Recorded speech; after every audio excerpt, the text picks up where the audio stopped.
Et bonjour à toi mon ami, bienvenue sur Comment va ton âme. Aujourd'hui nous poursuivons notre lecture des Trésors de la foi de Charles Spurgeon. Aujourd'hui nous sommes le 23 juin et la lecture se trouve dans le livre de 2 Rois, chapitre 19, verset 32. Et voici ce qu'il est dit. C'est pourquoi ainsi parle l'Éternel sur le roi d'Assyrie. Il n'entrera point dans cette ville, il n'y lancera point de trait, il ne lui présentera point de bouclier, et il n'élèvera point de retranchement contre elle. Voici ce que le frère Spurgeon nous partage. Et Sennachérib n'attaqua pas la ville. Il s'en était vanté bruyamment, mais il ne put mettre ses menaces à exécution. Le Seigneur est capable d'arrêter les ennemis de son peuple au moment même où ils vont entrer en action. Quand le lion tient l'agneau entre ses mâchoires, le grand berger des brebis peut encore lui arracher sa proie. L'extrémité dans laquelle nous nous trouvons sert seulement à fournir une opportunité pour manifester davantage la puissance et la sagesse divine. Amen. Dans le cas devant nous, le terrible adversaire ne se montra pas même devant la ville dont il convoitait tant la destruction. Il lui fut impossible d'envoyer une seule flèche contre ses murs, d'en approcher ses machines de guerre ou d'en démolir les remparts. Il ne put dresser de siège pour enfermer et affamer les habitants. Dans notre cas aussi, il se peut que le Seigneur empêchera nos adversaires de nous faire le moindre mal. Il peut certainement changer leurs intentions même, faire avorter leurs projets, au point où ils s'estimeront heureux de les abandonner. Confions-nous dans le Seigneur et restons dans sa joie. Il prendra soin de nous. Oui, il nous remplira d'une louange merveilleuse quand nous verrons la perfection de sa délivrance. Ne craignons pas l'ennemi jusqu'à ce qu'il vienne en réalité, puis confions-nous au Seigneur quand il est là. Amen.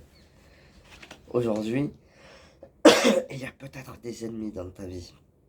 Il y a peut-être le malin qui se donne à cœur joie parce que tu essaies de construire quelque chose et parfois même lorsque on essaie de construire un couple, on essaie de construire une famille, lorsqu'on a des projets professionnels, lorsqu'on commence à guérir d'une maladie assez grave, lorsqu'on rétablit des liens avec notre famille, avec nos amis, lorsqu'avec le Seigneur on se réconcilie. Tout un tas de situations de notre vie qui font que des fois, les armées de l'ennemi semblent prendre le dessus sur notre vie et ce que nos yeux voient nous trahissent sur la réelle action de Dieu parce que parfois il nous semble que l'ennemi à nos yeux semble trop grand.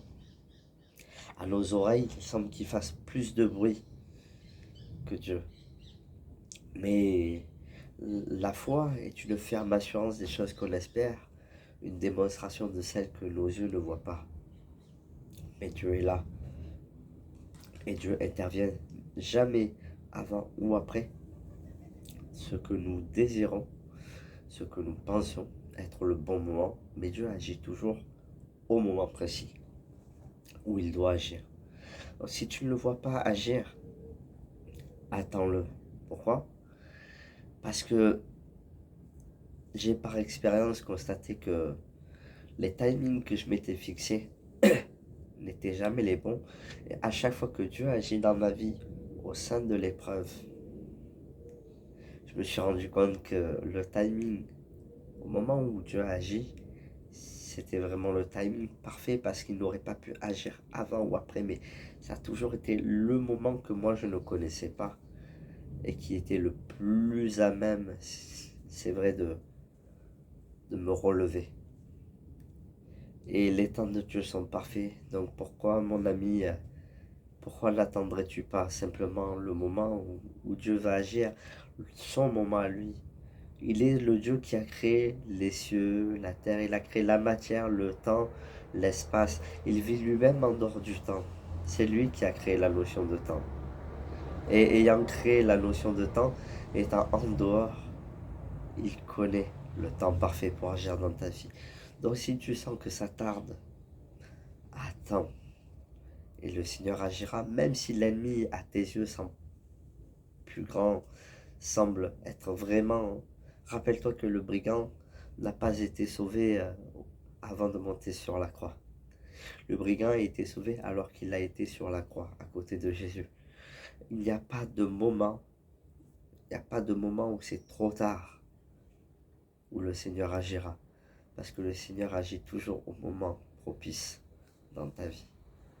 Même si tu sens que toute la situation est désespérée, c'est justement là que le Seigneur va agir. Sois béni mon ami, que le Seigneur te bénisse vraiment aujourd'hui et qu'il t'accompagne dans cette journée et qu'il t'aide surtout à voir que ce n'est pas ce que tes yeux voient et tes oreilles entendent qui définissent vraiment l'état de ta situation. Mais c'est ce que Dieu peut faire parce que Dieu est puissant et infiniment plus grand que celui qui est contre toi. Sois béni et je te dis à demain. Gros bisous. Passe une bonne journée. Ciao, ciao.